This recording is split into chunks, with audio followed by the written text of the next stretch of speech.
Υπάρχουν στιγμές που αποδεικνύουν πως όταν υπάρχει θέληση, ο τρόπος πάντα βρίσκεται, είτε πρόκειται για τα πιο δύσκολα είτε για τα πιο απλά πράγματα.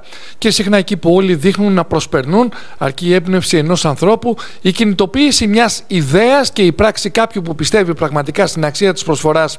Μια τέτοια ιστορία γεννήθηκε από μια σκέψη του καθηγητή μουσικής στο Μουσικό Σχολείο Πρέβεζας Δημήτρη Παπαγεωργίου, αγκαλιάστηκε από το κάλεσμα του onprevezanews.gr και πήρε σάρκα και οστά χάρη στον επαγγελματία στις επιγραφές Γιώργο Ματζαμόρτο. Εδώ και αρκετό καιρό, στο ένα κτίριο του Μουσικού Σχολείου Πρέβεζας υπήρχαν τα γράμματα που σχημάτιζαν την επιγραφή Μουσικό Σχολείο Πρέβεζας. Όμως με το πέρασμα των χρόνων και τις δύσκολες καιρικές συνθήκες, κάποια καταστράφηκαν, αφήνοντας μεγάλα κενά ανάμεσα στις λέξεις. Η εικόνα δεν ήταν μόνο αισθητικά άσχημη, ήταν σαν το ίδιο το σχολείο να είχε χάσει κομμάτι της ταυτότητάς του. Κι όμως, αν και πρόκειται για κάτι φαινομενικά απλό, κανείς μέχρι σήμερα δεν είχε αναλάβει την πρωτοβουλία να το διορθώσει. Οι μηχανισμοί της γραφειοκρατίας, η αδιαφορία των αρμοδίων φορέων και η λογική του «δεν είναι δική μου ευθύνη» έκαναν ένα μικρό πρόβλημα να μοιάζει βουνό. Εκεί ήρθε η διαφορά. Με τη δική του διάθεση προσφοράς, ο Γιώργος Ματζαμόρτος αποφάσισε να το κάνει πράξη, χωρίς καμία οικονομική επιβάρυνση για το σχολείο. Κατασκεύασε και τοποθέτησε καινούργια επιγραφή. Όλα τα γράμματα αντικαταστάθηκαν, το όνομα του σχολείου απέκτησε ξανά την έγκλη του και το κτίριο έδειξε πάλι περήφανα ποια είναι η ταυτότητά του. Μουσικό Σχολείο Πρέβεζας.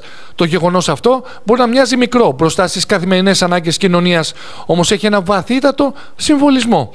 Δείχνει πως οι μεγάλες ανάγκες ξεκινούν από τις μικρές πράξεις, από τη θέληση κάποιου να αφιερώσει τον χρόνο, τη γνώση και τη δουλειά του για το κοινό καλό. Δείχνει πως όταν οι πολίτες ενώνονται, μπορούν να ξεπεράσουν την αδιαφορία και να σταθούν δίπλα σε όσους το έχουν ανάγκη. Ο Γιώργος Ματζαμόρτος δεν είναι η πρώτη φορά που προσφέρει αφιλοκερδό στη δουλειά του, ώστε μικρά έργα να γίνουν πράξεις. Το έχει κάνει και στο παρελθόν, σιωπηλά και με συνέπεια, αποδεικνύοντας πως η κοινωνική αλληλεγγύη δεν χρειάζεται μεγάλες δηλώσεις, αλλά πράξεις.